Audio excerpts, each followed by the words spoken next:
So HR and payroll, और उसमें बहुत सारी चीजें ऑटोमेशन है।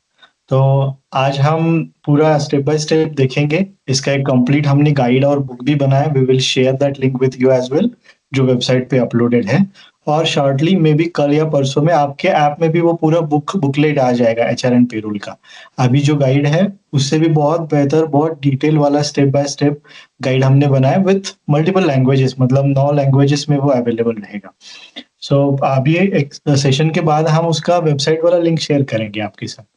बट इंश्योर मतलब ट्रस्ट मी, एक बार हमने पूरा सेटअप कर लिया पूरे एम्प्लॉयज का और पूरा सेटअप फॉर लीव्स पॉलिसी वगैरह, your life will be way much easier. मतलब आप जस्ट एक बार सेट कर दो और every month on the first day और on the last day of the month you just click on run payroll और आपका पूरा payroll will be taken care.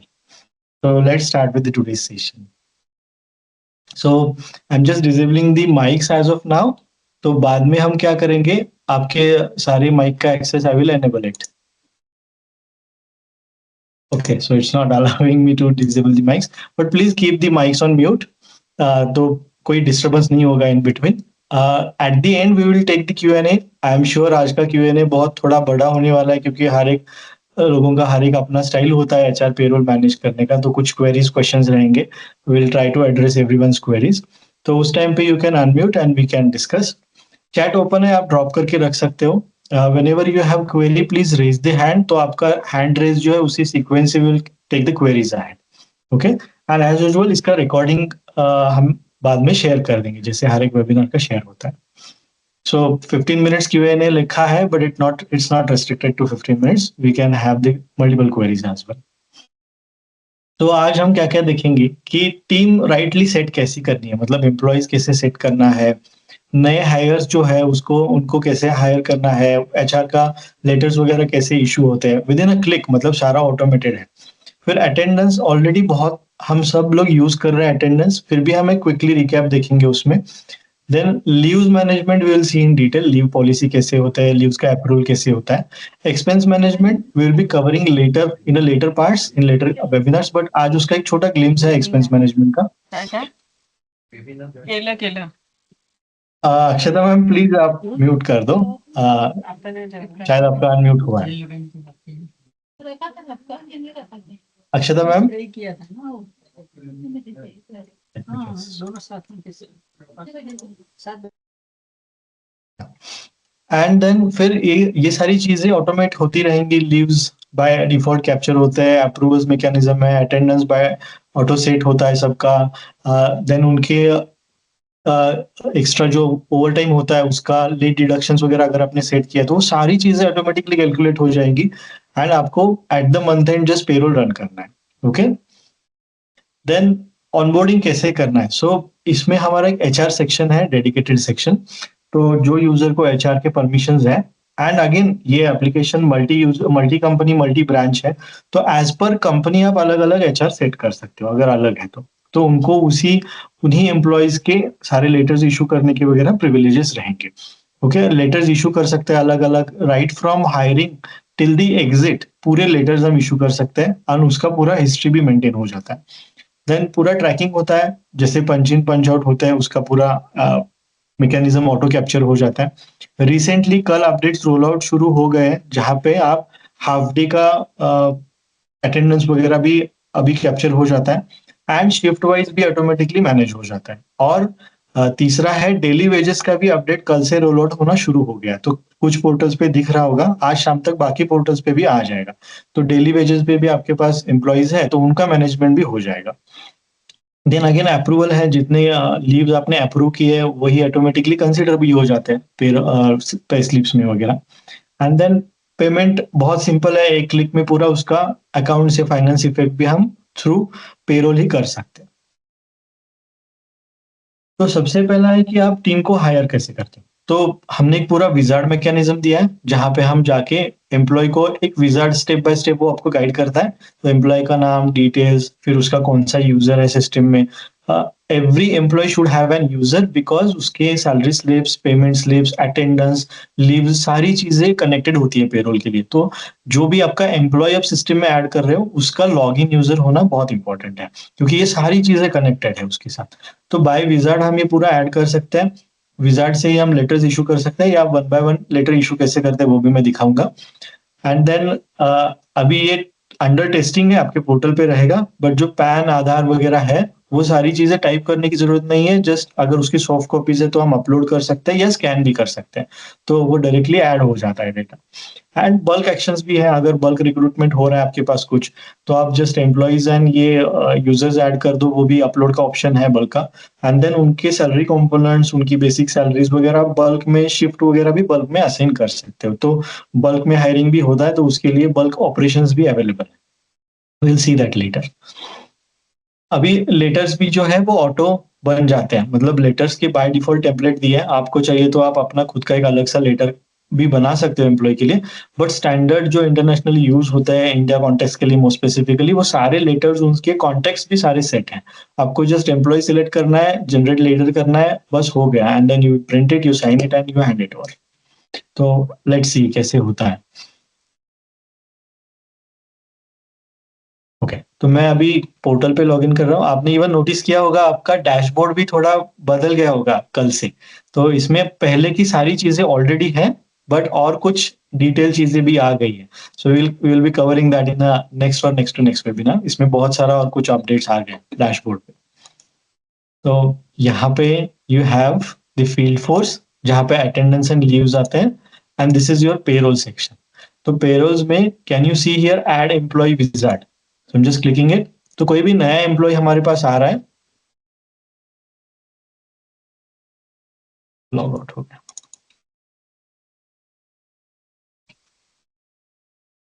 तो कोई भी नया एम्प्लॉय आ रहा है, एम्प्लॉय कोड ऑटोमेटिकली आ रहा है, प्रीवियस एम्प्लॉय का नेक्स्ट ऑटोमेटिकली कोड ले रहा है। आपके एम्प्लॉय का नाम, जेंडर, डेट ऑफ बर्थ, फिर कौन सा यूजर है उसको लिंक करेंगे हम, कौन से कंपनी में है, कौन से ब्रांच में है, डिपार्टमेंट, हम मल्टीपल डिपार्टमेंट्स बनाएंगे। बाय डिफॉल्ट अपगेयर आपको कुछ डिफॉल्ट डिपार्टमेंट्स देता है, बट आप आपके हिसाब से अलग अलग डिपार्टमेंट्स बना सकते हो। देन डेजिग्नेशंस का भी मास्टर दिया है, ये डेजिग्नेशंस भी आप जाके ऐड कर सकते हो। कहाँ पे ऐड करना है, यहाँ पे आप जस्ट डेजिग्नेशन ऐसा सर्च करोगे तो आपको डेजिग्नेशन का मॉड्यूल मिलेगा। यहाँ पे बाय डिफॉल्ट वाले सारे डेजिग्नेशंस आते हैं, बट आप आपके खुद के डेजिग्नेशंस भी बना सकते हो। वैसे ही यहाँ पे डिपार्टमेंट का मास्टर है, तो अलग अलग डिपार्टमेंट पहले से ही एडेड है। आपको जो आपके अलग अलग ऐड करने, तो आप खुद के भी ऐड कर सकते हो।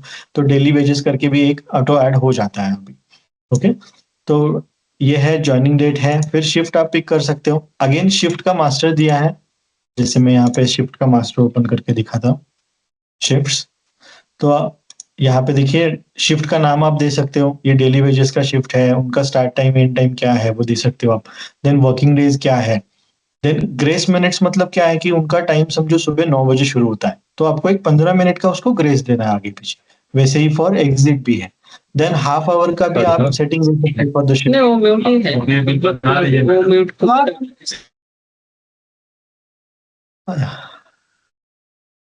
तो आप हाफ डे का भी टाइम सेट कर सकते हो, मतलब हाफ डे कंसिडर करने के लिए भी कितने टाइम तक का एम्प्लॉय ने लॉग इन किया होना चाहिए। प्लीज म्यूट म्यूट कर दीजिए, शायद किसी का अनम्यूट हो रहा है। I am muting.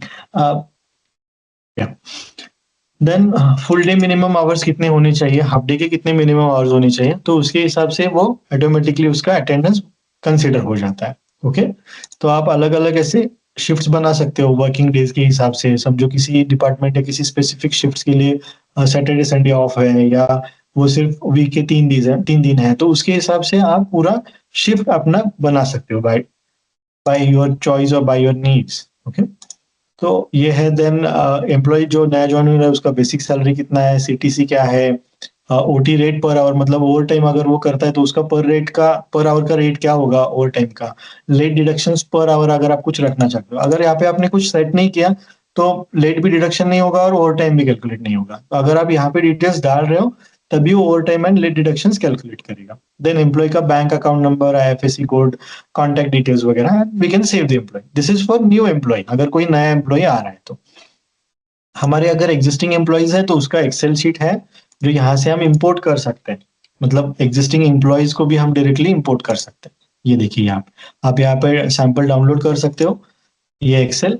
यहाँ पे हमें सारे एम्प्लॉइज की डिटेल्स भरने हैं, कुछ डेमो दिया हुआ है कैसे डेटा फिलअप करना है, एक डेमो सैंपल दिया है, और वो फिर एक्सेल शीट आप यहाँ पे अपलोड कर दो तो आपके सारे एम्प्लॉइज ऐड हो जाएंगे, इंपोर्ट हो जाएंगे। बट जस्ट एक है कि एम्प्लॉइज इंपोर्ट हो जाएंगे, बट उनके सैलरी कंपोनेंट्स वगैरह सेटिंग्स आपको अभी मैन्युअली देना है, या आप बल्क एक्शंस यूज करके एम्प्लॉइज का डिटेल सेट कर सकते हो। जैसे अभी यहाँ पे मैं सर्च कर रहा हूँ, इतने सारे एम्प्लॉइज हैं, तो ये सारे एम्प्लॉइज में आप किसी ब्रांच के, डिपार्टमेंट के या किसी स्पेसिफिक डेजिग्नेशन शिफ्ट वाले फिल्टर कर सकते हो, और उनको फिर यहाँ पे एक्शंस मतलब उनका शिफ्ट सेट कर सकते हो, ब्रांच सेट कर सकते हो, उनको डेजिग्नेशन, उनके सैलरी कंपोनेंट्स ऐड कर सकते हो, सैलरी कंपोनेंट्स रिमूव कर सकते हो, बेसिक सैलरी भी आप बल्क में सेट कर सकते हो एम्प्लॉइज को। मतलब एक्सेल से हमें एम्प्लॉय का पूरा डेटा लेना है और उनके फिर एट्रीब्यूट सेट करने हैं। तो आई विल शो कि एट्रीब्यूट्स क्या क्या होते हैं। ओके तो मैं जस्ट एम्प्लॉय ओपन करता हूँ, एम्प्लॉइज। तो एम्प्लॉय का बेसिक इन्फॉर्मेशन जो हमने पहले विजार्ड देखा था एम्प्लॉय एडिशन का, वहां पे फिलअप करने के बाद ये एम्प्लॉय लिस्ट में आ जाता है। देन सबसे इंपॉर्टेंट होता है उसकी सैलरीज एंड अलाउंसेस। तो सैलरी कंपोनेंट्स क्या क्या हो सकते हैं, तो बाय डिफॉल्ट इतने सारे कंपोनेंट्स दिए हैं। ओके ये सारे, बट आप आपके खुद के कंपोनेंट्स भी ऐड कर सकते हो। कैसे करना है, स्टार पे क्लिक करना है और नया कंपोनेंट सेट करना है। तो मैं स्टार पे क्लिक कर रहा हूँ, तो कंपोनेंट का नाम पूछ रहा है, देन कैटेगरी क्या है, अर्निंग है, डिडक्शन है, मतलब उसके सैलरी स्लिप में ये कंपोनेंट एज अ अर्निंग आएगा सैलरी में या डिडक्शन करके आएगा, मतलब कुछ कट होने वाला है, कुछ ऐड होने वाला है, सिंपल भाषा में। देन वो प्रोपोर्शनेट होगा, मतलब उसके अटेंडेंस में प्रोपोर्शनेट होगा क्या, मतलब जैसे फॉर एग्जांपल हमने कहा कि बोनस हम देते हैं हर महीने का, लेट्स से अर्निंग, तो प्रोपोर्शनेट विद अटेंडेंस है। एंड टैक्सेबल अभी आप ये मत करो, मैं एक्टिव चूज करता हूँ। और बोनस कैसा होना चाहिए, फिक्स्ड होना चाहिए या परसेंटेज ऑफ बेसिक सैलरी होना चाहिए। अगर मैं फिक्स्ड कर रहा हूँ तो मैं यहाँ पे डायरेक्टली अमाउंट डालूंगा कि हर जो एम्प्लॉय को भी हम बोनस दे रहे हैं उसको 5,000 बाय डिफॉल्ट ऐड होगा, या मैं परसेंटेज दे सकता हूँ ऑन बेसिक सैलरी। तो ये एम्प्लॉय का बेसिक सैलरी 21,000 है, एंड कितना परसेंटेज होगा, तो सैलरी के 2.5% बोनस एप्लीकेबल रहेगा। मैं जस्ट एग्जांपल दे रहा हूँ। तो ये हो गया आपका अर्निंग। ऐसे आप अलग अलग कंपोनेंट्स बना सकते हो, और एक एम्प्लॉय के अंदर हम मल्टीपल कंपोनेंट्स डिफाइन करेंगे। ओके मैं वापस से एक बार क्विकली रिपीट करता हूँ, आई नो कि थोड़ा सा कंफ्यूजिंग लग सकता है, तो मैं वापस एक बार एम्प्लॉय ओपन करता हूँ, दिस इज एम्प्लॉय। एक एम्प्लॉय के अलग अलग सैलरी एंड अलाउंसेस होते हैं, तो सैलरी अलाउंसेस में आ गया, यहाँ पे बेसिक सैलरी सेट की। Basic salary proportionate to attendance है क्या, ये एक बार हम टिक करते हैं। इसका मतलब क्या है कि मतलब समझो 30,000 is the salary of employee, और हम कंसिडर करते हैं फॉर कैलकुलेशन कि 30 डेज उसका प्रेजेंट ही होना चाहिए महीने में। अगर एम्प्लॉय 5 दिन नहीं आया या एबसेंट रहा, अपार्ट फ्रॉम लीव्स, लीव्स जो हमने अलाउ किए है उसके अलावा अगर वो एबसेंट रहा, तो वो 5 दिन का प्रोपोर्शनेट में सैलरी ऑटोमेटिक डिडक्ट हो जाता है। तो ये बेसिक सैलरी विद प्रोपोर्शनेट का ऑप्शन है। Okay and then we seen की सैलरी कंपोनेंट्स क्या क्या होते हैं। तो यहाँ पे जैसे एचआरए ऐड किया है, बेसिक 40% है, देन कन्वेंस अलाउंस है, मेडिकल अलाउंस ये सैंपल के लिए ऐड किए। बट आप आपके खुद के सैलरी कंपोनेंट्स ऐड कर सकते हो, नया डिफाइन कर सकते हो, एग्जिस्टिंग कुछ है वो यूज कर सकते हो, जैसे पीएफ है या पीटी है, वो भी आप सेट करके रख लो एक बार। तो ऑटोमेटिकली सैलरी प्रोसेसिंग के वक्त उसका सैलरी स्लिप में ये सारे कंपोनेंट्स एडिशन एंड डिडक्शंस हो जाएंगे। वी विल सी कैसे वो पेरोल रन होता है। ओके देन उसकी लीव्स क्या क्या है, मतलब अलग अलग टाइप ऑफ लीव्स दिए गए हैं, कैजुअल, सिक, मैटरनिटी, पैटर्निटी, मैरिज, और जो भी आपके पास अलाउड है या वो स्पेसिफिक एम्प्लॉय को आपको अलाउ करना है, वो आप लीव टाइप चूज करोगे, और ईयर में कितने अलाउड है वो आप ऐड करोगे। ओके तो जैसे यहाँ पे ये एम्प्लॉय के लिए हमने ये अलग अलग सैलरी ऐड की है इसके लिए। तो इससे होगा क्या, दो चीजें आसानी से हो जाती है। एक कि आपको एम्प्लॉयज के लीव का ट्रैक नहीं रखना पड़ता कि उसको लीव देना है नहीं देना है। अगर आपने यहाँ पे रूल दिया है कि सिक लीव वो 8 ही ले सकते हैं, ओके, तो 8 के ऊपर वो अप्लाई नहीं कर सकते। मतलब मोबाइल ऐप में हमारा जो अपगेयर मित्र ऐप है, वहां से अगर वो लीव पंच कर रहे हैं और उनका अगर ऑलरेडी लीव कंज्यूम किया है वो टाइप का, तो वो अलाउ नहीं करेगा, वो दिखाएगा कि आपने ये ऑलरेडी लीव कंज्यूम किया, you can't add it additionally leave. तो आपका बहुत सारा टू फ्रो कम्युनिकेशन बच जाएगा। उसके बाद वो जब अप्लाई करता है लीव के लिए, तो लीव का एक इनबॉक्स होता है, वी विल सी आगे जाके वो लीव इनबॉक्स देखेंगे हम, तो वहां पे आप उसको अप्रूव रिजेक्ट कर सकते हो लीव कोर्स की। Okay then bank information, working shift hours आप यहाँ पे डाल सकते हो कि कब उनका वर्क स्टार्ट है, एंड है, ओवर टाइम पर आवर क्या है, लेट डिडक्शंस आप कितने करने वाले हो। मतलब अगर ये एम्प्लॉय ने महीने भर में समझो 10 घंटे का ओवर टाइम किया तो उसका 1110 rupees over time automatically add हो जाएगा उसके सैलरी स्लिप में। अगर वो 10 घंटा लेट हो रहा है महीने में तो उसका 900 रुपए ऑटोमेटिकली डिडक्शन आ जाएगा और वो दिखेगा सैलरी स्लिप में, ये ओवर टाइम का इतना डिडक्ट हुआ। नीचे नरेशन में आ जाएगा कि इतने इतने दिन आप एब्सेंट थे और पर आवर इतना है और आपका इतना डिडक्शन हो गया। तो कोई भी कम्युनिकेशन, कोई मैन्युअल कैलकुलेशन, नरेशन डालने की जरूरत ही नहीं है, सारी चीजें ऑटोमेट हो जाएंगी। बस एक बार ये एम्प्लॉय मास्टर हमें बराबर से सेट करना है। ओके, देन दिस एग्जिट वगैरह का है, मतलब एक्टिव है, अगर रिजाइन किया, इनएक्टिव है तो वो आप स्टेटस वगैरह सेट कर सकते हो। बट ये तीन चीजें जैसे प्राइमरी इंफॉर्मेशन है, सैलरी अलाउंसेस है, leave information is very important, और working work shift and hours set करना। ओके, देन यहाँ पे आप उसके वो एम्प्लॉय का शिफ्ट भी यहाँ पे भी सेट कर सकते हो। जो हमने पहले देखा था वो था विजार्ड, वहां से वन बाय वन हम एम्प्लॉय, नए एम्प्लॉय जैसे ज्वाइन होते हैं तो वहां पे हम ऐड कर सकते हैं, या इवन यहाँ से भी ऐड कर सकते हैं, एम्प्लॉय मास्टर में आके न्यू एम्प्लॉय करके ऐड कर सकते हैं। ओके, देन मूविंग अहेड हम देखते हैं कि एम्प्लॉय ज्वाइन हो गया, अभी उसे एचआर लेटर्स हमें इशू करने होते हैं, एम्प्लॉय लेटर्स इशू करने होते हैं। तो यहाँ पे देखिए एचआर सेक्शन में एम्प्लॉय लेटर्स करके ऑप्शन है, ये ओपन हो गया। यहाँ पे हम कौन से कंपनी में, अगर आपके मल्टीपल कंपनीज है 1 2 3 4 5 तो वो कंपनीज का लिस्ट आ जाएगा, आप कंपनी चूज करोगे। देन कौन सा एम्प्लॉय, तो मैंने ये एम्प्लॉय सिलेक्ट किया। अभी उनको अपॉइंटमेंट लेटर देना है, रेजिग्नेशन एक्सेप्टेंस का लेटर देना है, टर्मिनेशन लेटर है, रिलीविंग एक्सपीरियंस लेटर देना होता है, रिटायरमेंट का लेटर होता है, तो ऐसे अलग अलग लेटर आप इशू कर सकते हो। ओके, तो मैं दूसरा चूज करता हूँ और अपॉइंटमेंट लेटर पे क्लिक करता हूँ। बस हो गया, सब्जेक्ट आ गया लेटर ऑफ अपॉइंटमेंट, आप चेंज करना चाहते हो तो कर सकते हो। अपॉइंटमेंट कब से इफेक्टिव है, आप डेट चूज करो। आपको कस्टम कुछ लेटर में डालना है तो आप यहाँ पे डाल सकते हो, या सॉफ्टवेयर आपके लिए ऑटोमेटिकली बना देगा। तो जैसे यहाँ पे ये बताएगा कि we are pleased to appoint ये बंदा है उसका, ऐसे डिटेल्स ऑटोमेटिकली ऐड हो जाएंगे। तो मैं यहाँ पे इशू एंड सेव लेटर पे क्लिक कर रहा हूँ, बस हो गया आपका लेटर रेडी। ओके, हम इसका प्रिंट निकालेंगे, साइन लेंगे, कस्टमर अपने सॉरी एम्प्लॉय का साइन है, हमारा साइन है, एंड डन, आपका लेटर इशू हो गया। आप यहाँ से इवन सेव पीडीएफ या प्रिंट भी कर सकते हो इसको। वैसे ही आप अलग अलग लेटर्स इशू कर सकते हो। तो जैसे रेजिग्नेशन एक्सेप्टेंस है तो you just pick the employee and resignation acceptance, तो उसका पूरा एक्नॉलेजमेंट का लेटर आप दे सकते हो, इश्यू कर सकते हो, इतना सिंपल है। अगर आपको कुछ कस्टम लिखना है तो कस्टम भी लिख सकते हो आपके टेम्पलेट के हिसाब से, बट स्टैंडर्ड टेम्पलेट्स ऑलरेडी दिए गए। तो start from your appointment, resignation acceptance, termination, relieving experience वगैरह भी देना होता है, वो सारे लेटर्स आप इशू कर सकते हो। एंड इवन इन हिस्ट्री यहाँ पे सारे रिकॉर्ड्स या सारे जो हमने लेटर्स इशू किए थे उसका पूरा ट्रैक रिकॉर्ड और रीप्रिंट भी कर सकते हैं उसको। ओके, तो दिस इज वाइल हायरिंग हम लेटर्स इशू करते हैं। एचआर स्नैपशॉट हम देख सकते हैं कि पूरे एम्प्लॉयज कितने हैं, नए ज्वाइनर्स कितने हैं लास्ट 30 डेज में, ऑन नोटिस कितने हैं, किस किस एम्प्लॉयज के बर्थडे आने वाले हैं, एनिवर्सरीज कुछ है, लो लीव बैलेंस में कुछ लोग हैं क्या। ओके, तो यहाँ पे पूरा वो लिस्ट किसका बर्थडे है, कौन से डे पे है, तो जो एचआर के लिए एक्टिविटीज लगती है तो एचआर स्नैपशॉट में वो सारी चीजें दिख जाती है। ओके, सो मूविंग अहेड, जैसे हमने प्रिंट वगैरह देखा लेटर्स का, अटेंडेंस सेकेंड पार्ट जो इम्पोर्टेंट आपके पेरोल का है वो है attendance. Now attendance in itself is a very tedious task. Okay, तो ये इजी करने के लिए हमने अपगियर मित्र में अटेंडेंस का ऑप्शन दिया है और बहुत सारे लोग ऑलरेडी यूज कर रहे हैं। ऑलमोस्ट 600 टू 700 डेली पंच होते थे लास्ट 2 महीने पहले, अभी वो क्वांटिटी बढ़ गया है, we don't have that exact figure now, but more than 700 daily attendance punch होते हैं सिस्टम में। तो यहाँ पे चेक इन चेकआउट फोन से कैप्चर हो जाता है, उसका जीपीएस लोकेशन, टाइमिंग्स कैप्चर हो जाते हैं। तो हमने जैसे देखा था कि over time and late remarks वो बेसिस ऑन कब पंच हुआ था उसके बेसिस पे ऑटोमेटिकली डेली बेसिस पे ऑटो रजिस्टर होते जाता है, मतलब आपको मैन्युअली कुछ नहीं करना है।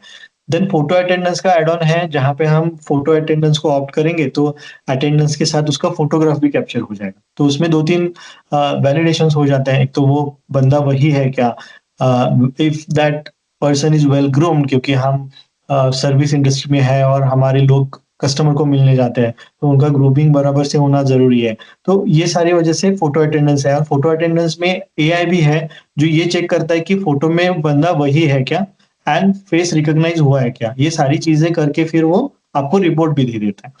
ओके, एंड देन वो फोटो बोर्ड से हम अप्रूव रिजेक्ट कर सकते हैं। देन शिफ्ट जो है वो बहुत इंपॉर्टेंट है। जैसे हमने शिफ्ट का मास्टर में थोड़ी देर पहले देखा, तो अलग-अलग शिफ्ट बना सकते हैं हम, नाइट शिफ्ट्स भी बना सकते हैं। अगर शिफ्ट नहीं है, तो बाय डिफ़ॉल्ट जो स्टैंडर्ड है सैटरडे संडे वीक ऑफ, वो कंसीडर करके आपका एक स्टैंडर्ड ऑफिस टाइम कंसीडर करके उसका कैलकुलेशन हो जाता है। बट वी रिकमेंड कि हर एक एम्प्लॉयी को आप राइटली शिफ्ट्स असाइन कर दो, ताकि उसका सैलरी स्लिप बहुत प्रिसाइज़ली जनरेट हो जाता है।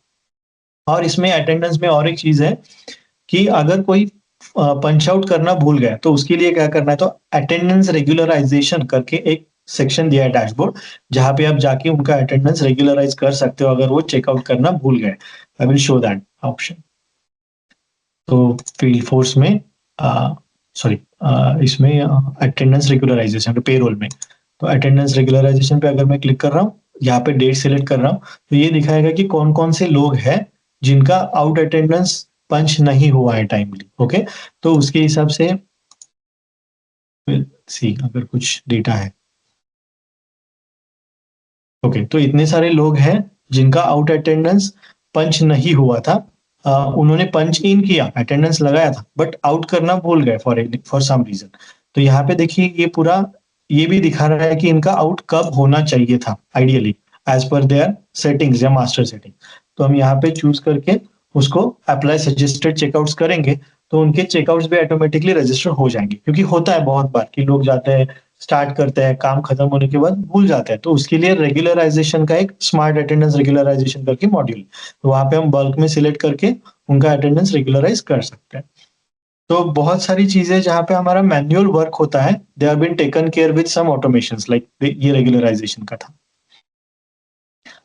जैसे मैंने बताया कि लेट और प्रेजेंटी और ओवर टाइम सारा ऑटोमेटिक रजिस्टर होते रहता है, कैलकुलेट होते रहता है डेली बेसिस पे। क्रेडिटेड डेज जो है उनके हाफ डे है, फुल है, शॉर्ट है, एब्सेंट है, उसके हिसाब से भी रिकॉर्ड ऑटोमेटिकली मैनेज हो जाता है। पंक्चुअलिटी भी कैलकुलेट होती है और वो अटेंडेंस रिपोर्ट में दिखती भी है। तो मैं यहाँ पे अटेंडेंस रिपोर्ट का एक सैंपल दिखाता हूँ। ये है अटेंडेंस रिपोर्ट। तो यहाँ पे दिखता है कि अभी ये 1 अगस्त से लेके आज तक का अटेंडेंस है। तो कितने एम्प्लॉइज़ हैं, टोटल अटेंडेंस, पंक्चुअलिटी क्या है, 90.8% का अटेंडेंस है, पंक्चुअलिटी इज़ 96%, मैन आवर्स कितने हो गए, फिर हर एक जो एम्प्लॉयी है उसका पूरा अटेंडेंस दिखता है। मतलब यहाँ पे अगर वीकली ऑफ है, तो वीकली ऑफ आ जाएगा। अगर सॉरी उसका कुछ शिफ्ट के हिसाब से अगर ऑफ होते हैं, तो वो भी मार्क हो जाएँगे। अगर वो हॉलिडे है कुछ आपका, तो हॉलिडे भी मार्क हो जाएगा। मतलब इसमें आप अपना हॉलिडे कैलेंडर भी एक बार सेट कर सकते हो। तो हॉलिडे के हिसाब से फिर ऑटोमेटिकली उसका वो लीव में भी नहीं जाएगा और एब्सेंटी में नहीं जाएगा, वो हॉलिडे में चला जाएगा। ओके, देन फिर यहाँ पे कितने प्रेजेंट डेज़ है, कितने हाफ डेज़ है, कितने ऑफ है, कितने एब्सेंटी है, कितने लेट रिमार्क्स ये स्पेसिफिक पर्सन के लगे हैं। फिर उसका एवरेज इन टाइम क्या होता है, ओके, उसके टोटल आवर्स कितने हो गए और उसका पंक्चुअलिटी रेट वगैरह कितना है। ये सारी चीज़ें आप हर एक एम्प्लॉयी का भी देख सकते हो। ओके, इसका प्रिंट वगैरह निकाल सकते हैं आप। एक स्पेसिफिक एम्प्लॉयी का ही देखना है मुझे, वो मैं सर्च कर सकता हूँ यहाँ पे। तो ये देखिए, अंजलि का है जो ये स्पेसिफिक मिल गया। मतलब आपके पास समझो 500 600 एम्प्लॉइज़ है, तो आपको स्पेसिफिक किसी बंदे का देखना है, तो आप सर्च भी कर सके एक स्पेसिफिक बंदे का पूरा रिकॉर्ड हम देख सकते हैं। ये अटेंडेंस है, वैसे ही फ़ोटो अटेंडेंस है, मैं डेमो पोर्टल पे बाद में दिखाता हूँ। तो वहाँ पे फ़ोटो अटेंडेंस का पूरा फ़ोटो वगैरह भी निकलता है एंड पूरा रिपोर्ट भी ऑटोमेटिकली जनरेट होता है, वहाँ से आप अप्रूव रिजेक्ट कर सकते हो। सो मूविंग अहेड लीव्स, जैसे हमने देखा कि लीव्स का हमने एम्प्लॉय मास्टर में एलोकेशन किया था कि कौन-कौन से लीव टाइप ये स्पेसिफिक एम्प्लॉय को एप्लीकेबल है, कितने वो टोटल ले सकता है, वो हमने सेट किया। अभी जब भी एम्प्लॉय लीव के लिए रिक्वेस्ट डालता है फ्रॉम द ऐप, तो वो आपकी लीव इनबॉक्स में आ जाता है। तो I will show you the leave inbox. तो यहाँ पे मुझे दिखता है कि कौन-कौन से लीव्स जो है जिस पे एक्शन नहीं दिया लिया गया है। मतलब ये 3 लोगों ने लीव्स अप्लाई किए हैं जो अप्रूव या रिजेक्ट नहीं हुए। तो यहाँ पे मैं देख सकता हूँ कि नेहा ने अप्लाई किया है फॉर 30 टू 31st एंड उनके 10 लीव्स अभी भी बाकी है आउट ऑफ 12, मतलब उन्होंने 2 लीव्स लिए हैं। तो बेसिस ऑन दैट ये सारे मैं देख सकता हूँ अनलीव्ड में से 15 में से 10 अवेलेबल है, यहाँ पे अर्न में से 12 अवेलेबल है। तो मैं यहाँ पे जस्ट सिलेक्ट कर सकता हूँ कि ये दोनों का मुझे अप्रूव करना है या ये दोनों का रिजेक्ट करना है and then I can just approve the leaves, तो वो चले गए, इनबॉक्स से चले गए। अभी ये समझो मुझे रिजेक्ट करना है, तो आई can just select and reject, कि रिजेक्शन का रीजन क्या है, व्हाटएवर रीजन, की नो मैन पावर, व्हाटएवर, मतलब जो भी रीजन है आप डाल के उसको रिजेक्ट कर सकते हो। तो उनको उनके ऐप में दिखाई देगा कि अप्रूव हुआ है, रिजेक्ट हुआ है, और रिजेक्ट हुआ है तो उसका रीजन क्या है। Okay, now leave inbox is empty. So अगर लीव अप्रूव ही करने हैं तो बहुत ईजी है, जस्ट मैं लीव इनबॉक्स पे आ रहा हूँ और सबके लीव्स मुझे दिख रहा है, आई can just select approve and reject them. तो अटेंडेंस रेगुलराइजेशन जैसे था, बल्क एम्प्लॉय का असाइनमेंट था, वैसे ही लीव इनबॉक्स भी है आपके आपके लिए। तो यहाँ पे सारे लीव्स का मैं रिकॉर्ड देख सकता हूँ। तो ये देखिए सारे लीव्स जो अभी हमने रिजेक्ट किए थे, जैसे अभी ये सुनीता रिजेक्ट किया था हमने, नो मैन पावर के रीजन से रिजेक्ट किया था, एंड किसने रिजेक्ट किया और रिजेक्शन का डेट क्या था, और जो अभी हमने अप्रूव किए थे वो अप्रूवल में चले गए यहाँ पे। ओके, और ये आपको मैन्युअली कम्युनिकेट करने की जरूरत नहीं है, उनको उनके अभ्य मित्र ऐप में लीव्स रिपोर्ट के सेक्शन में बहुत क्लियरली, बहुत ब्यूटीफुल वे में वो ऐसे कार्ड सेक्शन जैसे दिखता है उनको, अप्रूव हुआ, रिजेक्ट हुआ।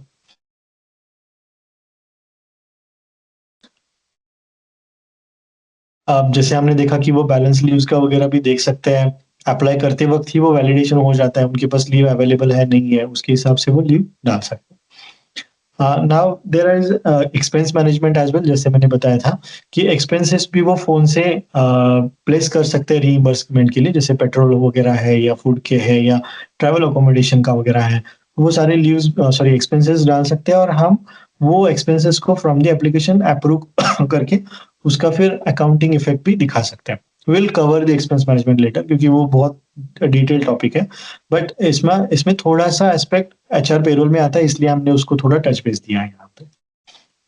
अभी हमने सारा सेट कर दिया, अटेंडेंस आ गए, लीव्स आ गए, ऑटोमेटिकली डेली कैप्चर होते जाएगा कि कितना लेट है, कितना ओवर टाइम है, वो सारा हो गया। अभी हमें पेरोल रन करना है, तो हमने फर्स्ट टाइम में सारे एम्प्लॉयज सेट कर दिए, सबको अटेंडेंस लॉगिन दे दिया, अभी सबने अटेंडेंस पंच किया, अभी हमें जस्ट उनको पे स्लिप्स इशू करने हैं। So it's very simple.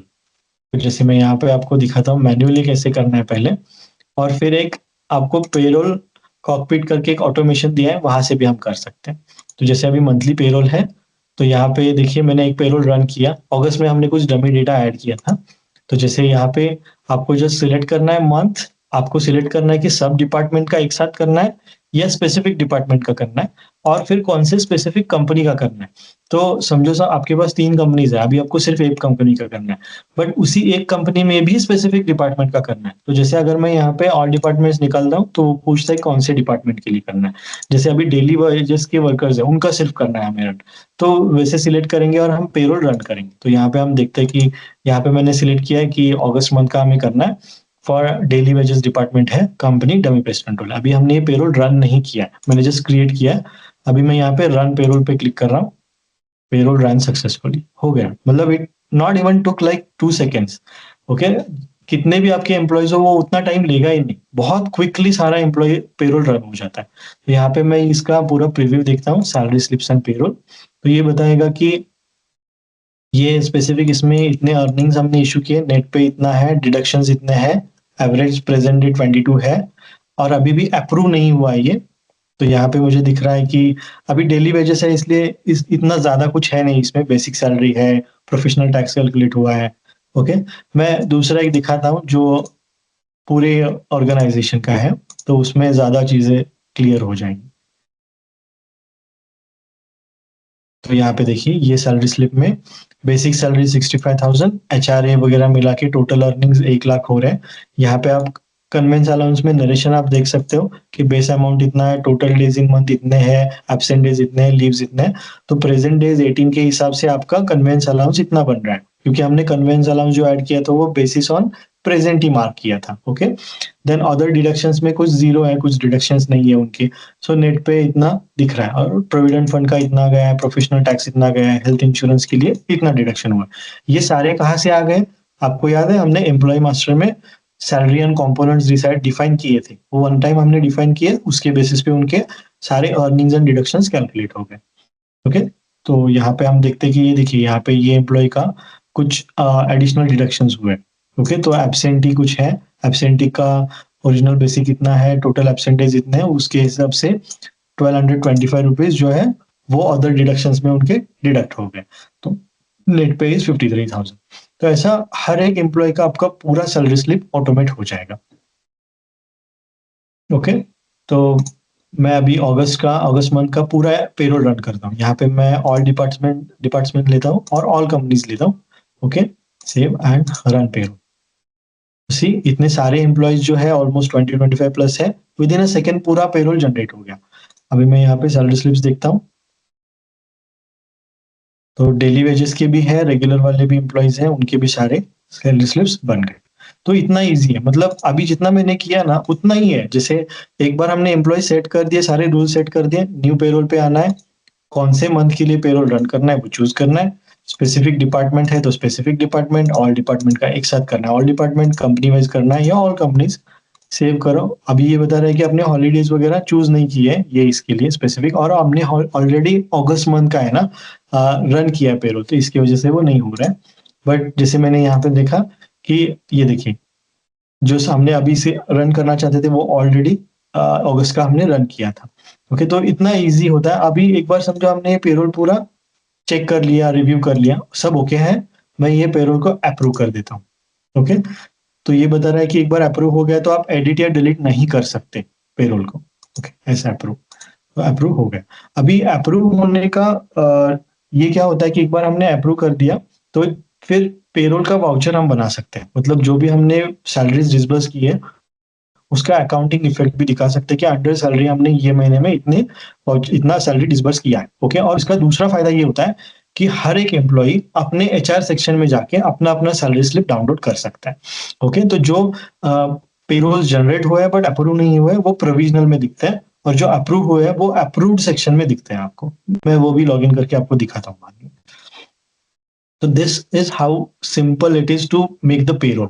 और यहाँ पे अगर हम गाइड पे क्लिक कर रहे हैं तो ये गाइड भी है, बट इससे भी बेहतर और एक बुक जैसा आ रहा है जो आपके पोर्टल पे यहाँ पे अपलोड हो जाएगा, और जैसे मैंने बताया कि ये सेशन के बाद हम उसका लिंक भी शेयर करेंगे, तो उसमें स्टेप बाय स्टेप और डिटेल में सारी चीजें एक्सप्लेन की है। ओके, और एक चीज मैं बताना भूल गया शायद, डेली वेजेस का कैसे ऐड होता है। I will just open the employee master, और यहाँ पे देखिए कि एक तो एम्प्लॉय का बेसिक सैलरी हो सकता है, अगर वो डेली वेजेस पे है तो मैं बेसिक सैलरी 0 करूंगा और डेली वेजेस जो भी है 600-700 वो मैं यहाँ पे ऐड करूंगा। तो अगर वो बेसिक सैलरी अमाउंट है तो employee will be considered as an regular employee. अगर डेली वेजेस ऐड किए हैं तो उसके प्रेजेंट डे के हिसाब से फिर उसका पेरोल पूरा कैलकुलेट हो जाएगा। तो डेली वेजेस और बेसिक सैलरी ऐसे सेट करनी है यहाँ पे। ओके, डेज काउंट्स देमसेल्फ, जैसे हमने देखा कि उनके एब्सेंटी प्रेजेंटी, अगर लीव्स है तो लीव्स, एब्सेंटी है तो वो डिडक्ट हो जाता है अगर आपने प्रोपोर्शनेट टू प्रेजेंटी किया है, late overtime auto calculate हो जाता है, leaves are protected. Then joiners and leave का प्रोरेटेड कैलकुलेशन भी ऑटोमेटिकली हो जाता है, अगर वो मिड मंथ में ज्वाइन हो रहे हैं तो basis on the joining date वो कैलकुलेशन भी ऑटोमेटिकली हो जाता है। ओके, मतलब जैसे कोई एम्प्लॉय समझो 15 तारीख को ज्वाइन कर रहा है, 20 तारीख को ज्वाइन कर रहा है, तो जो भी रिमेनिंग डेज ऑफ मंथ है बेसिस उसका जो बेसिक सैलरी है और उसके अलाउंसेस डिडक्शंस है वो ऑटोमेटिकली प्रो रेटा बेसिस पे कैलकुलेट हो जाते हैं। Then once payroll is done you just approve it, एक बार आपने लॉक कर दिया तो वो रियल सील हो जाता है, and then salary slips and ये सारी चीजें ऑटोमेटिक हो जाती है। तो I will just show you कि एम्प्लॉय अपने पेरोल और सारी डिटेल्स कैसे खुद के एक्सेस कर सकते हैं।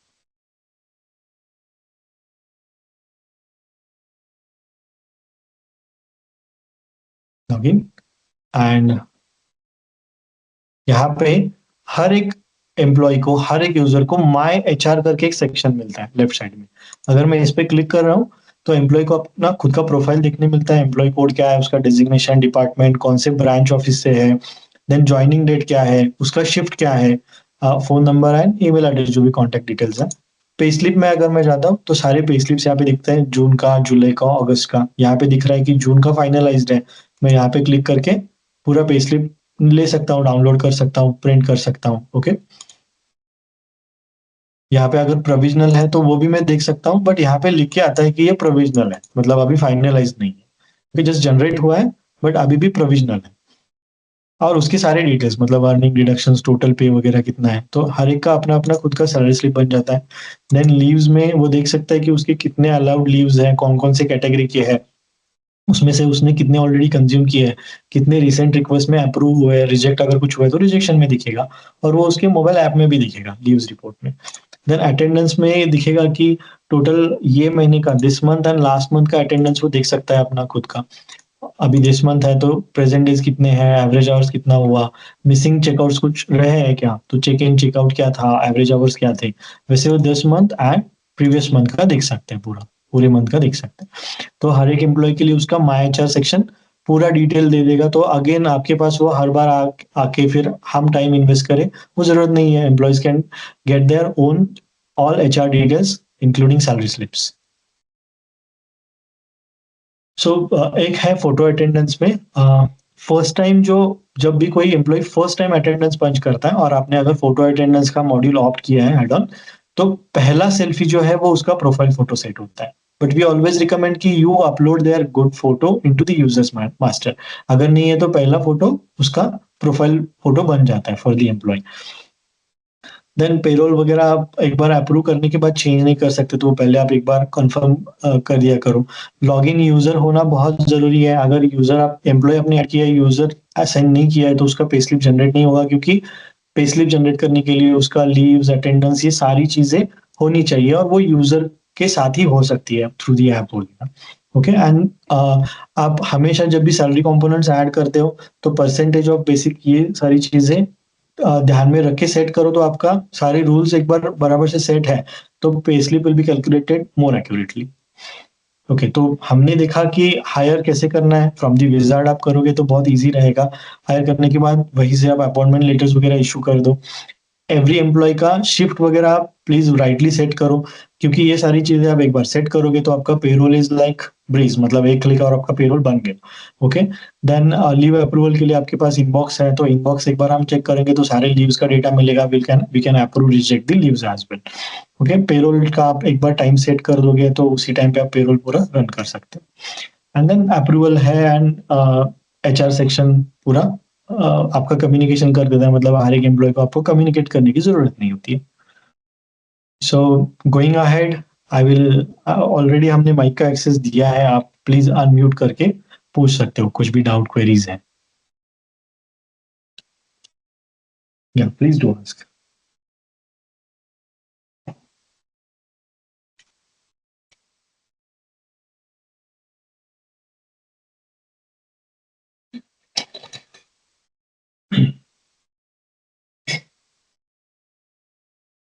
No one having any queries? Hello? या अपना मैम, आप अनम्यूट Yes, कर sir. सकते हो। I have one query. या Regarding, see, you have given the access for the late mark consideration, means there is a 15 minutes grace period, and after that it will consider the late mark, right? But correct. means this for my reference or our company reference, I'm asking you the query कि अगर if our late mark policy is after 3 late marks, it will consider 1 half day. That how come it will be applicable in this subcare, means where we needs to put that settings or inputs for that. So currently this facility is not there. You can just send an email for this requirement कि as per this policy you need to have some rules. So हम अब gear में एक rule बना के दे सकते हैं आपके लिए। आई अंडरस्टैंड, मतलब तीन बार अगर वो लेट हो रहा है देन ही उसका लेट रिमार्क कंसीडर हो रहा है, राइट? Yes. या Okay, fine. You please send me email The connect next, at आप। हाँ हाँ। या yeah, sure. I'll share you. And second thing, see, payroll. Basically, we do have means we needs to give the fixed payroll for everyone, or we can add the employee wise salary calculation changes. Means you have या given that brackets for the everyone, but still my या question, because see, there is a semi skill employee's salary will be different, skill employee correct. salary will be different, then basic criteria as well as means HRA will be different. So that's why. Yeah, you can do it. See, one it is you can set it employee wise as we seen in the employee master. Even you can set it by bulk as well. तो जो bulk का option था ना employ set करने का, तो अगर समझो Yes. स्पेसिफिक डिपार्टमेंट है, स्पेसिफिक सेट ऑफ एम्प्लॉयज है, so you can set the basic salary components by bulk as well. And if every individual employee has their own set of components, you can set them in employee masters as well. Okay, fine. Yeah. Fine. Currently, I do have only this much of queries. Okay. Yeah. Okay. Thank you so much, Vinit sir. Welcome. Yeah, Akshata ma'am. Hello. Yeah, Akshata ma'am. ये जो हम लोग ने अभी अपने attendance का बताया था ना, जो टाइम उन्होंने इन किया है लेकिन आउट वो लोग कर नहीं पा रहे, कुछ इश्यू हो हाँ। रहा है। तो इसका अथॉरिटी एडमिन को रहेगा या सुपरवाइजर जो उनका पूरा हाँ, पास so है it's टेक्नीशियन के, तो उनके पास रहेगा? so see, yeah, basically it's attendance regularization. Okay, so regularization is a bulk activity. But अगर आप वो सुपरवाइजर्स को एक्सेस देना चाहते हो तो आप अटेंडेंस मॉड्यूल का एक्सेस देके वो अपनी टीम का ऐड कर सकते हैं। This is for a central, जहाँ पे आपका एचआर एक्टिविटीज हो रहा है या आपका जो पेरोल देख रहे हैं उनके लिए फिर ये रेगुलराइजेशन का ऑप्शन है, and that two is a permission basis, मतलब जिसको परमिशन है वही वो अप्रूव कर सकता है। ओके, तो टेक्नीशियन उनका अब in time out time update ये सुपरवाइजर को सपोज हायरार्की में दे रही हूँ, तो अटेंडेंस अपडेट कर सकता है उनका? हाँ, अटेंडेंस मॉड्यूल से कर सकता है, बल्क जो रेगुलराइजेशन है वहां से नहीं, क्योंकि वो सेंट्रल फॉर पेरोल, जो पेरोल देखते हैं उनके लिए है। Okay, okay. और ठीक। दूसरा ये भी है, अगर आप चेकआउट मैन्युअली नहीं डालना चाहते और उसके एम्प्लॉय मास्टर में suppose there is an technician XYZ, उनके एम्प्लॉय मास्टर में आपने डाला है कि इनका चेकआउट टाइम जो स्टैंडर्ड है वो शाम को 6 बजे का है। अगर आपने समझो जो है चेकआउट डाल भी नहीं दिया, तो व्हाइल कैलकुलेटिंग सैलरी वो 6 बजे का बाय डिफॉल्ट कंसीडर कर देता है। ओके, क्योंकि अभी हम लोग ये यूज़ तो कर रहे हैं, हमें कुछ चेंजेस चाहिए था, वो आपसे हम लोग ने करवा के भी ले लिया। सिर्फ़ या जो अब पंच आउट वगैरह करने का है ना, तो वो थोड़ा-सा इश्यू हो ओके, तो प्रवीण आप को वो ही करना एक्सेस पड़ कर रहा है, अभी सकते फिलहाल हैं। तो मैं ही करती हूँ, तो उनको ओके, ओके, हाँ, ठीक है, तो मैं उनको तो एक्सेस दे दूँगी। ठीक। हाँ, वैसा एक्सेस दे दो, बट ऑलवेज रिकमेंडेड क्या है कि जो भी आपके पेरोल देखते हैं ना, उनको वो हुँ, हुँ। रेगुलराइजेशन का एक्सेस दे दोगे तो सी वहाँ पे पूरा लिस्ट मिल जाता है कि किसका पंच आउट नहीं है, और वो ये ओके। भी रिकमेंडेशन देता है कि पंच आउट स्टैंडर्ड क्या होना चाहिए, तो उसके हिसाब से हम कर सकते हैं। कुछ केसेस में ऐसा हो सकता है कि कुछ लेट उसने काम किया था टेक्नीशियन ने, और उसने एक्सटर्नली कुछ आपको कन्वे भी किया था, मतलब एडिशनली, कि ये मेरा ओवर टाइम था और वो पंच आउट भूल गया, तो फिर आप वो मैन्युअली बल्क रेगुलराइजेशन में डेट टाइम चूज करके उसको तो अप्रूव कर सुपरवाइजर सकते को बोलते हैं सर मैं ऑफिस से जा रहा हूँ, ये मेरा पंच हैं। या और कुछ क्वेरी था अक्षता मैम? Okay, thanks.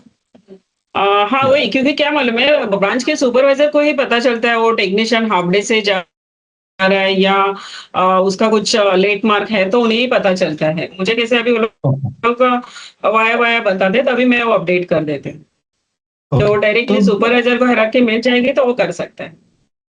या तो फिर अटेंडेंस में वो ऐड कर सकते हैं। या अभी मैंने वो या फिर फ़ोटो आप का इसका वगैरह आप उनको चेक कर लो दे अटेंडेंस। दिया है। या photo attendance and my attendance के अगेन दो अलग रिपोर्ट्स भी है, माय टीम अटेंडेंस रिपोर्ट है और माय फोटो अटेंडेंस रिपोर्ट है। तो ये दोनों बेसिकली क्या हायरार्की होता है? मैंने उनको दे दिया है। दोनों ओके, रोल उनको दे दिए हैं। ओके, ओके, ओके, ठीक है। आप अभी क्या करो ना, उनको अटेंडेंस का ऑप्शन देके देखो, अगर नहीं हो रहा है then you send an email कि यहाँ पे ऐसे-ऐसे क्वेरी आ रहा है, तो उसके लिए कुछ और एडिशनल ऑटोमेशन या ईज़ी एक्सेस दे सकते हैं क्या? You try with giving the attendance access, उससे काम हो रहा है तो ठीक है, नहीं है तो फिर you just send an email. लेकिन अटेंडेंस एक्सेस देगा ना? हाँ, अटेंडेंस का एक्सेस आप दे सकते हो ना स्टाफ का सुपरवाइज़र उनको को। दिखता है। अभी फिलहाल आपने हाँ, लास्ट हाँ, हाँ, वही हाँ, मैं बोल बोलिए। रही हूँ, अटेंडेंस का एक्सेस मैं दे रही हूँ, तो फुल स्टाफ का डिटेल उनको दिखता है सुपरवाइज़र, आप जैसे अभी अटेंडेंस बोरोली का रिपोर्ट बोल रहे हो या अटेंडेंस अटेंडेंस रिपोर्ट बोल रहे हो, अटेंडेंस मॉड्यूल बोल रहे हो? Attendance report. नहीं, रिपोर्ट का नहीं देना है, वही मैं बोल रहा हूँ। अगर सुपरवाइजर्स को देना है ना, तो माय टीम अटेंडेंस रिपोर्ट का एक्सेस देना है आपको। और माय अभी मैं जो टीम बोल रहा अटेंडेंस। हूँ, हाँ, माय टीम अटेंडेंस देना है, तो उनको उनके टीम का अटेंडेंस सिर्फ दिखेगा। वैसे ही माय टीम का फोटो अटेंडेंस रिपोर्ट अलग है। सी होता क्या है ना, यूजुअली स्टैंडर्ड प्रोसेस में आपका सैलरी प्रोसेसिंग का डिपार्टमेंट ही अलग होता है। तो उसके लिए उनको इर्रिस्पेक्टिव ऑफ हायरार्की पूरे अटेंडेंस रिकॉर्ड मिलने चाहिए। इसके लिए उनके लिए पूरा अटेंडेंस रिकॉर्ड होता है। और जैसा आपका रिक्वेस्ट था कि आपको सुपरवाइजर्स को सिर्फ उनकी टीम का अटेंडेंस दिखाना है, तो उसके लिए फिर वो माय टीम अटेंडेंस की रिपोर्ट बनाए। यस तो वो एज पर हायरार्की दिखते हैं उनको। नहीं, वो अभी कर रहे हैं वो लोग, प्रॉपर सुपरवाइजर प्रॉपर चेक कर रहे हैं उनको। ओके ओके ओके, और कुछ क्वेरी है मैम? नहीं। Okay, thank you. या हेमंत सर, ये आपने जो दिखाया वो सिर्फ पेरोल्स का है ना, it is not HR module नहीं ना इसमें, ये खाली पेरोल और सैलरी और अटेंडेंस और लीव और यही सब चीज है ना, सैलरी स्लिप्स जो ऑटोमेशन में है। लेकिन एचआर ओवरऑल देखा जाओ तो उसमें का कुछ आपने इनोवेशंस किया है क्या इसके अंदर? हाँ, एचआर में वही है सर कि उसको लेटर्स वगैरह इशू करने होते हैं। देन एचआर के कुछ एक्टिविटीज है, जैसे किसका क्या लीव्स वगैरह है। फिर एचआर का एक स्नैपशॉट हमने दिखा कि किसका क्या बर्थडे वगैरह है, किसके क्या एनिवर्सरीज है। I will just show HR section once again. नहीं, वो तो मैं देखा। मेरा जरा क्वेश्चन थोड़ा दूसरा था। मैं ये पूछना चाहता था कि क्या आपने इसके अंदर, मतलब ये मेरे थॉट्स में आया कि क्या इसके अंदर जेडी, फिर ट्रेनिंग्स, फिर वन टू induction वन वगैरह बोल रहे हो। परफॉर्मेंस, हाँ, इंडक्शन, Okay. ये सब चीज क्या इन्वॉल्व होने वाला है या नहीं होने वाला है? नहीं, करंटली नहीं है सर, बट गोइंग अहेड उसका एक ट्रेनिंग मॉड्यूल एलएमएस टाइप, फिर इंडक्शन वगैरह करना, ये सारी चीजें इसमें आएंगी सर आगे। हम कुछ एलएमएस का ही प्लान कर रहे हैं, लर्निंग मैनेजमेंट सिस्टम का। तो नया बंदा आता है तो पूरा स्टेप बाय स्टेप ट्रेनिंग करके ले, ऐसा मतलब वहीं पे हम उसको सर्टिफाई करें, ऐसी सारी चीजें हम प्लान कर रहे हैं इसमें। Okay okay. क्या कितना टाइम अंदाज से? Most probably in a months of time में, एक मंथ के टाइम में हो जाएगा अपडेट्स। Okay okay okay. ये मतलब जेडी वगैरह भी आप अपना लोड करेंगे या एक स्टैंडर्ड भी आप भेजेंगे, ऐसा पॉसिबिलिटी है? या जेडी बनाने का ऑप्शन रहेगा, स्टैंडर्ड जेडीज के टेम्पलेट्स देंगे हम उसमें। और ये जो उनके मेजर्स है वो मेजरेबिलिटी स्टैंडर्ड्स भी रहेंगे, परफॉर्मेंस मैनेजमेंट? अभी उसका कुछ थॉट प्रोसेस नहीं दिया है सर, बट डेफिनेटली अगर आपके पास कुछ इनपुट्स, केपीआई वगैरह। हाँ, अभी के थॉट प्रोसेस में नहीं है सर, जो मैंने 1 महीने का बोला। 1 महीने में हम उसका इंडक्शन प्रोसेस का मैक्सिमम देख रहे हैं, मतलब एलएमएस का पार्ट वाला। और डेफिनेटली आपके साइड पे भी थोड़ा सा इनपुट्स दे दो तो we will consider that aspects as well. Okay, thank you.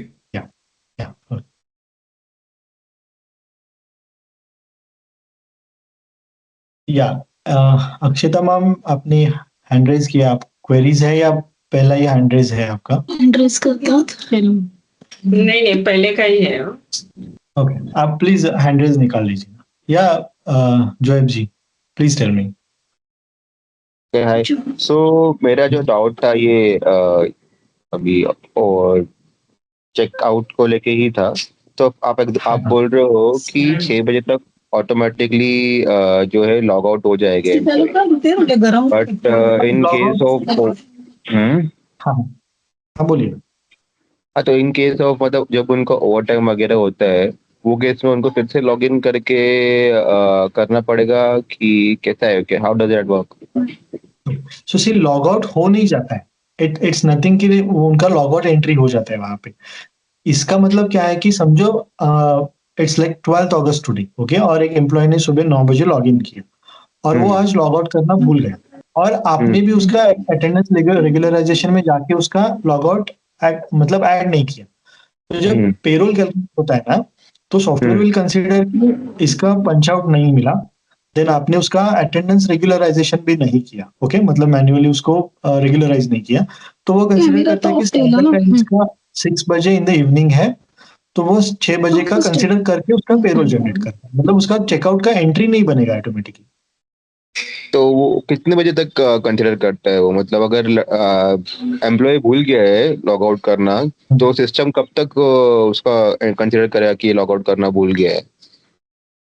वही मैं बता रहा हूँ, वो आज के दिन फाइनल नहीं होता है कुछ, ओके, और उसका एंट्री भी नहीं होता है। जब आप एट द मंथ एंड उसका सैलरी प्रोसेस करोगे, पेरोल रन होगा, तो वो ये चेक करेगा कि इसका चेकआउट रिकॉर्ड नहीं है, ओके, देन आपने उसका अटेंडेंस रेगुलराइजेशन किया है क्या, मतलब आपने मैन्युअली सेट किया क्या, जो हमने बल्क का ऑपरेशन दिखा था ना, अटेंडेंस रेगुलराइजेशन, वो भी नहीं है, तो फिर वो आज के दिन का कैलकुलेट करने के लिए 6 बजे का उसका कंसीडर करेगा, क्योंकि उसके एम्प्लॉय मास्टर में उसका वर्किंग टाइम 9 से 6 बजे का है।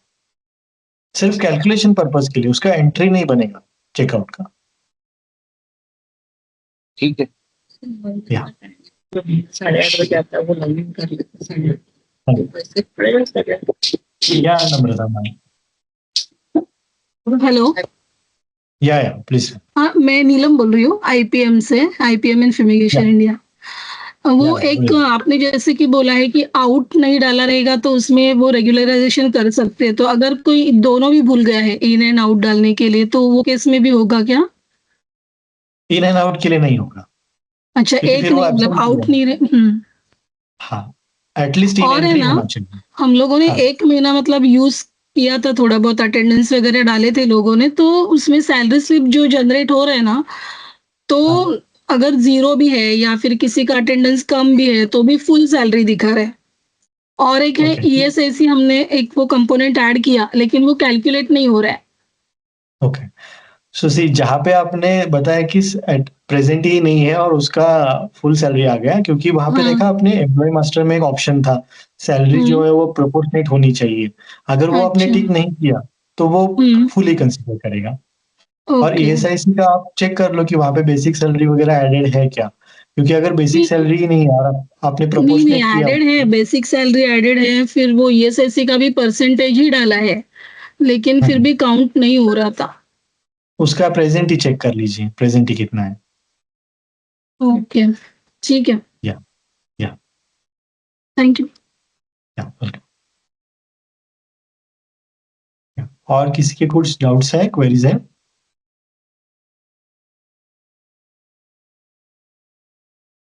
Yes, Vinay, sir, one more query. Aparna from हाँ this side. या प्लीज। Yes, मेरा query ये है कि see, after 5:30 for the labor category, we can say the 9 to 5:30 shift is there. Okay. And after 5:30, immediate the OT will be considered, or we needs to put any kind of restrictions if we, as per our company policy, if we are considering the OT after 6:15 or 6:30, so we needs to add that. Is there any Yeah. criteria? So Is there? yeah, if you see in a shift, you have the grace period of time. Okay, so where you can add 30 minutes, 45 minutes of time, and that will be considered as a grace period. So suppose if 5:30 is the checkout, and if you have added the grace period as 45 minutes, let's say, so if the employee is punching the attendance by 6, it will not consider as a OT. Post 6:15 only, it will consider it as OT. Okay, fine. Yeah. Thank you so much. Any query from anyone? Okay, then if no one is having any query, then we are good to close this call then. मैंने सोचा था कि आज बहुत सारे queries आएंगे, तो हमने Q&A के लिए बहुत एक्स्ट्रा टाइम रखा था आज, but it's good, at least queries ज्यादा नहीं है, तो मैंने शायद बहुत अच्छे से एक्सप्लेन किया। या you can give your feedbacks if any, or then we can close this call.